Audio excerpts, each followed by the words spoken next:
वही विधि जिससे विपिन सिंह परमार के समय में, डॉक्टर राजीव बिंदल के समय में और हमारे बुटेल साहब के समय में या गुलाब सिंह जी के समय में या ठाकुर कौल सिंह जी के समय में जो नियुक्तियां हुई, उसी ही जो है उन्हीं नियमों के तहत ये नियुक्तियां भी हुई।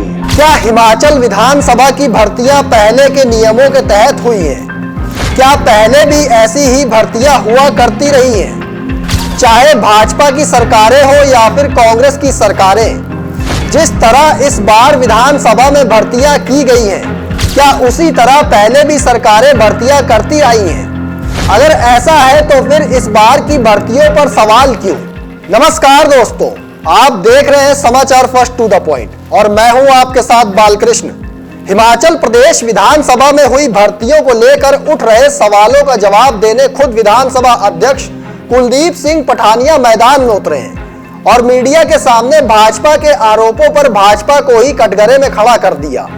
कुलदीप सिंह पठानिया ने साफ कर दिया कि जिन नियमों के तहत भाजपा के कार्यकाल के दौरान नियुक्तियां हुई हैं, उन्हीं नियमों के तहत इस बार भी नियुक्तियां की गई हैं। फिर भाजपा चाहे जो भी कहे, उसका कोई आधार ही नहीं है। इतना ही नहीं, विधानसभा अध्यक्ष कुलदीप पठानिया ने पिछले भाजपा और कांग्रेस दोनों सरकारों के कार्यकाल के विधानसभा अध्यक्षों का नाम लेकर नियुक्तियों पर जवाब दिया है।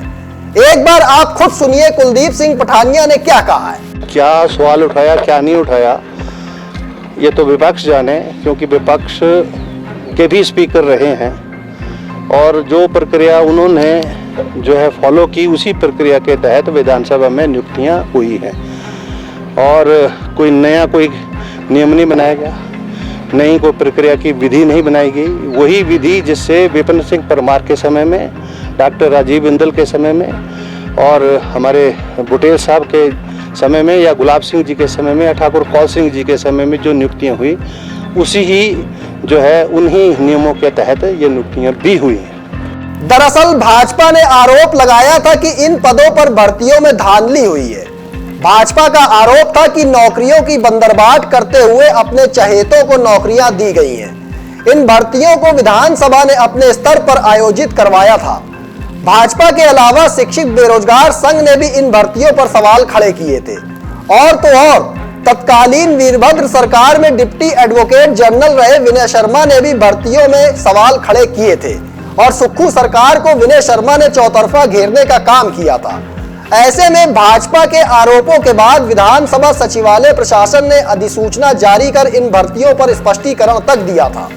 सचिवालय की तरफ से जारी प्रेस नोट में भर्तियों को लेकर आंकड़े पेश किए गए थे, जिसमें बताया गया था कि जब से विधानसभा अस्तित्व में आई है, तब से लेकर अब तक नियुक्तियों में सभी जिलों से अभ्यर्थियों का पात्रता के अनुसार चयन किया गया है।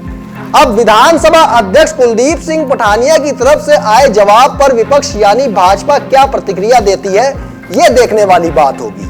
देखना यह भी होगा कि जिस तरह से कुलदीप पठानिया ने कहा है कि पहले भी ऐसे ही भर्तियां होती रही हैं, तो फिर सवाल यह है कि भाजपा किस आधार पर अब सवाल खड़े करती दिख रही है। दोस्तों, फिलहाल मुझे दीजिए इजाजत, फिर मिलेंगे एक और स्पेशल रिपोर्ट लेकर।